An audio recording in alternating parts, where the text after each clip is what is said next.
আল্লাহ বলেন রহমান রে চিনো না? আর রহমান আল্লামাল কোরআন খলাকাল ইনসান আল্লামাহুল বায়ান। আমি হলাম রহমান, আমি দয়াময়, আমি মেহেরবান। আমার দয়ার কোনো শেষ নাই, আমার মায়ার কোনো শেষ নাই। আমার দয়া ভালোবাসা ছাড়া এই পৃথিবীতে কোনো কিছু হওয়া সম্ভব। ওয়াসিআত রাহমাতি কুল্লা শাই, সব জায়গায় আমার আল্লাহর রহমত আছে না নাই? আল্লাহর রহমত ছাড়া এক ফোঁটা বৃষ্টি আকাশ থেকে জমিনে ঝরে?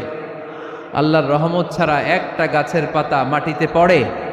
আল্লাহর রহমত ছাড়া একটা শ্বাস আমরা ভেতরে ঢুকাতে পারি? আল্লাহর রহমত ছাড়া পৃথিবীতে কিচ্ছু সম্ভব না। চিল্লায় বলেন ঠিক কিনা?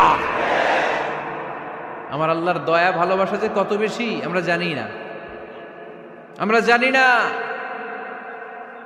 আরশের বুকে আল্লাহ বিশাল সাইনবোর্ডে লিখে রেখেছেন সাবাকাত রাহমাতি গাদাবি, সাবাকাত রাহমাতি গাদাবি।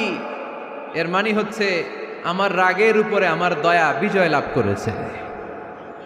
সাবাকাত রাহমাতি গাদাবি, আমার রাগও আছে, আল্লাহর রাগ আছে না? আমার দয়াও আছে, আল্লাহর দয়া আছে না? আল্লাহ বললেন আমার রাগও আছে, আবার আমার দয়াও আছে। তবে জেনে রেখো আমার রাগের চেয়ে দয়া বেশি। আল্লাহর কোনটা বেশি? দয়া বেশি। আমাদের পাপ অন্যায় যত বড় হোক, মনে রাখবেন আল্লাহর দয়া তার চাইতেও বড়। নাকি ছোট? আপনি যত বড় পাপ করেন না কেন, আমাদের জন্য আল্লাহর পক্ষ থেকে দয়া আছে না নাই? বনি ইসরায়েলের এক লোক সিরিয়াল কিলার ছিল, খালি মার্ডার করতো, সিরিয়াল মার্ডার। একটা, দুইটা, তিনটা, 10টা, 5টা করতে করতে করতে করতে 99টা মার্ডার করেছে। কয়টা? এই এলাকায় আছে নাকি এরকম কেউ? 99টা মার্ডার। কল্পনা করা যায়? 99 জন মানুষকে সে নিজ হাতে হত্যা করেছে। 99 মার্ডার করার পরে তার মনে ভয় আসলো, হায় রে, না জানি আল্লাহ আমার সাথে কেমন আচরণ করে আখিরাতে।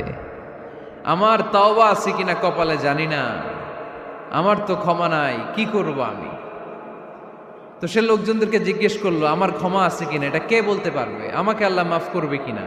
তারা সবাই বলল এই এলাকায় এক আল্লাহর ওলি আছে, তার কাছে যাও। সে আল্লাহর ওলির কাছে যেয়ে বলে, ও আল্লাহর ওলি, আমি 99টা হত্যা করেছি, 99টা মার্ডার, আমার কপালে ক্ষমা আছে কিনা তুমি একটু বলো। আল্লাহর ওলি কই, কি বললা? 99টা মার্ডার? হায় হায় সর্বনাশ, তোর কোনো ক্ষমা নাই। এবার যে মার্ডার করছো কয় আমার যেহেতু ক্ষমা নাই, তোরে বাঁচায় রেখে লাভ কি, তোরেও দিলাম শেষ করে। এবার সেঞ্চুরি করে ফেলাইছে। কথা বুঝতেছেন? আমার যেহেতু ক্ষমা নাই তো